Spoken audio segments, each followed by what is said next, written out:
इस वक्त बड़ी खबर मिल रही है। 27% ओबीसी आरक्षण अध्यादेश को कमलनाथ सरकार ने मंजूरी दी है और संवैधानिक अधिकार से इसे लागू किया है। तो तमिलनाडु की तर्ज पर आबादी को इस पर आधार बनाया गया है और राजभवन से अध्यादेश को मंजूरी मिली है। तो बड़ी खबर भोपाल से, जहां 27% ओबीसी आरक्षण को कमलनाथ सरकार ने मंजूरी दे दी है। 27% ओबीसी आरक्षण अध्यादेश को लागू कर दिया है कमलनाथ सरकार ने, जिसका फायदा ओबीसी वर्ग को मिलेगा। तो एक बड़ा फैसला यहां पर कमलनाथ सरकार ने लिया है, जहां पर संवैधानिक अधिकार से 27% ओबीसी आरक्षण को लागू कर दिया है।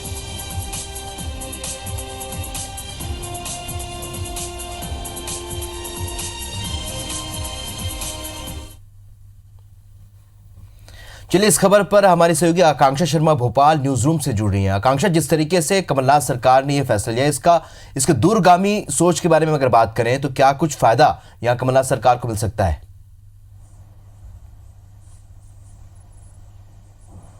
राहुल, देखिए, सबसे पहले तो ये समझ लेते हैं ये कि पूरा का पूरा ये जो 27% ओबीसी अध्यादेश पास हुआ है, ये इसका पूरा रूपरेखा क्या है। देखिए, बुधवार को मुख्यमंत्री कमलनाथ ने सागर में उनकी एक सभा थी, उसको संबोधित करते हुए कहा था कि अब प्रदेश में ओबीसी को 27% आरक्षण दिया जाएगा, जिसके बाद पूरा प्रशासन इस काम में जुट गया। मुख्य सचिव एसआर मोहंती ने आनन फानन में मीटिंग बुलाई विधि विधायी विभाग की और प्रशासनीय विभाग की। इसके बाद कल यानी शुक्रवार को उस अध्यादेश को बनाकर राज्यपाल के पास भेजा गया, जहां से उसे स्वीकृति मिल गई।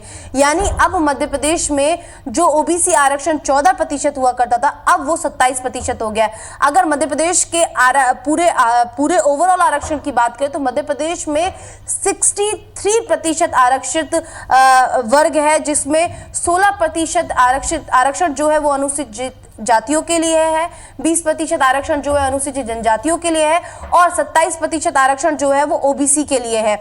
आनन फानन ये इसको जल्द से जल्द इसका अध्यादेश लाया गया।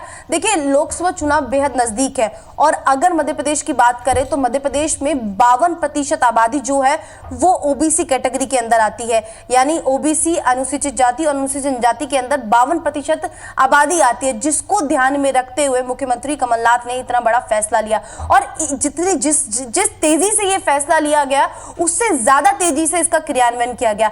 बहुत आनन फानन में अध्यादेश लाएगा, क्योंकि देखिए, अब से मात्र 2 या 3 दिन में लोकसभा चुनाव की आचार संहिता लग जाएगी, जिससे पहले इस फैसले को रखना और इस फैसले को जनता तक पहुंचाना बेहद जरूरी था, जिसके बाद ये पूरा का पूरा जो क्रियान्वयन है इसको बहुत तेजी से किया गया। ऐसी उम्मीद जताई जा रही है कि जो मानसून सत्र होगा विधानसभा का, उसमें इस अध्यादेश को लाकर इसमें संशोधन करके 1994 नियम के तहत उसमें संशोधन करके इसको प्रदेश में बहुत जल्द से जल्द लागू कर दिया जाएगा।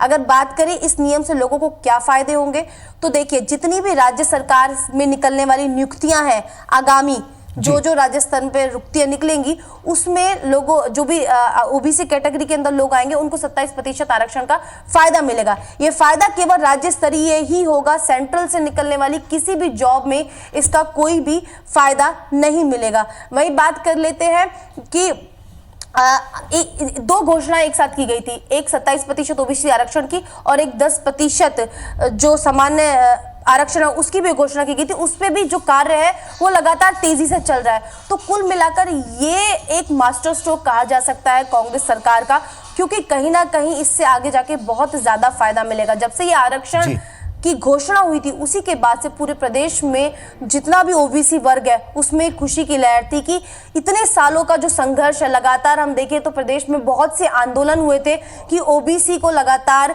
उनके आरक्षण को बढ़ाया जाए, लेकिन किसी तरीके का कोई काम नहीं हो रहा था। लेकिन जब से ये घोषणा होती, उसके बाद से जो ओबीसी समाज था वो बेहद खुश था। अगर बात करते हैं कि बिना सेंट्रल की मंजूरी के ये जो अध्यादेश है वो पास कैसे हो गया, तो देखिए राहुल, कुछ ऐसे अधिकार संविधान में राज्य स्तर पर दिए गए हैं, राज्य सरकार को दिए गए हैं, जिसमें सेंट्रल की मंजूरी की आवश्यकता नहीं होती। उसी संवैधानिक स्तर पर इस अध्यादेश को पास कर दिया गया है। हालांकि सुप्रीम कोर्ट की गाइडलाइन की बात करें तो सुप्रीम कोर्ट ने साफ कहा है कि प्रदेश में 50 से ज्यादा प्रतिशत आरक्षण नहीं दिया जाएगा, लेकिन चूंकि अगर हम तमिलनाडु की बात करें तो तमिलनाडु में जो संरक्षित वर्ग है वो बहुत ज्यादा है। तो तमिलनाडु के संरक्षित वर्ग की बात करें तो 63% आरक्षण तमिलनाडु ने सुप्रीम कोर्ट की इस गाइडलाइन के जारी होने के बाद दिया था, और दलील ये दी गई थी चूंकि प्रदेश में जो वर्ग है उसकी संरक्षित वर्ग की संख्या ज्यादा है, जिसके कारण ये जो आरक्षण है ये दिया जाना चाहिए, जिसके बाद मध्य प्रदेश में भी इसी नियम के तहत ये आरक्षण दिया गया, क्योंकि मध्य प्रदेश में भी 63% जो आबादी है वो आरक्षित वर्ग की है।